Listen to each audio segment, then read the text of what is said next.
Well, here, keeping an eye on developments across the channel is our international affairs editor, Armen, Georgian. Armen, it really doesn't look like Boris Johnson's going to go of his own accord, but are there any moves this afternoon that suggest that perhaps the decision won't be his ultimately? Well, the decision won't be his if enough MPs affect a change in the rules and if he then loses a no confidence motion. So those two things would have to be lined up first.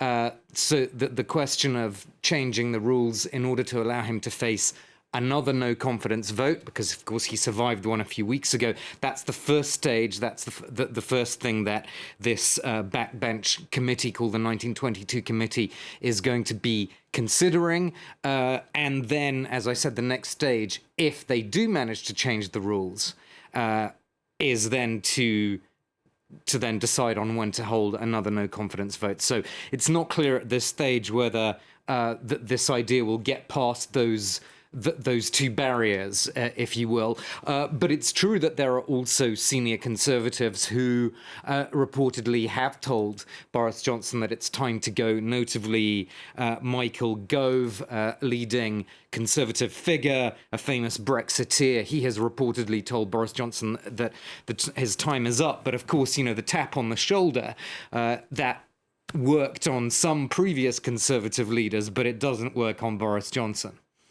Indeed, and all the afternoon we've been getting these drip reports of people saying the game is up effectively to the British Prime Minister. Why is the Conservative Party holding back? I mean, do you think that the fact that there simply isn't an obvious replacement figure waiting in the wings is one of the reasons for that?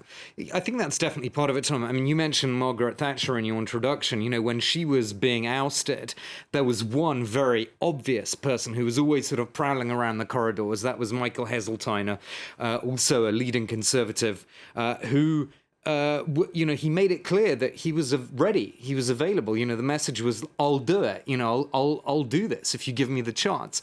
There's no Conservative really obviously taking up that kind of mantle right now. Of course, there are quite a few that one would expect would try and stand if there was to be a leadership contest, not least the two senior cabinet colleagues who've just resigned, one of whom, the health secretary, made a pretty potent speech, I thought, in the House of Parliament just now. Sajid Javid, former health minister, who really didn't hold back on when it comes to Boris Johnson's leadership. Let's take a listen to him now. I think, reasonable assumption. And his humble spirit when I went to see him yesterday, and also the kind letter that he has sent to me. But I do fear that the reset button could only work so many times. There's only so many times you can turn that machine on and off before you realise that something is fundamentally wrong. So I mean, that was a pretty strong phrase. You know, you can't keep resetting the reset button. And I think what he meant by that, the message, which I took away from that, was that he was kind of saying to Conservative MPs, if you think that, the difficulty is finding somebody else, if that's taking a risk, weigh that up with the risk of continuing with the current leader.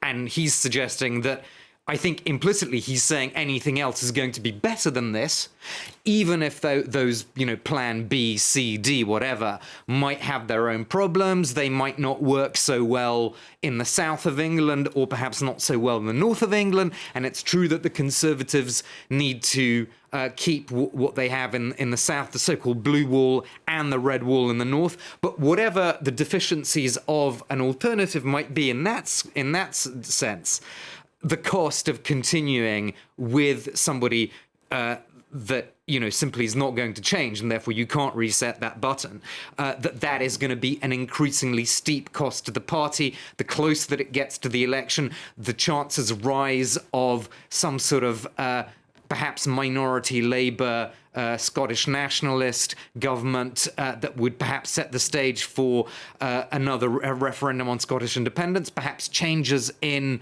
the way British voting works, perhaps towards more of a proportional system. All those things are huge threats to Conservatives. So I think Javid is really triggering some interesting and perhaps quite deep questions there on the Conservative benches.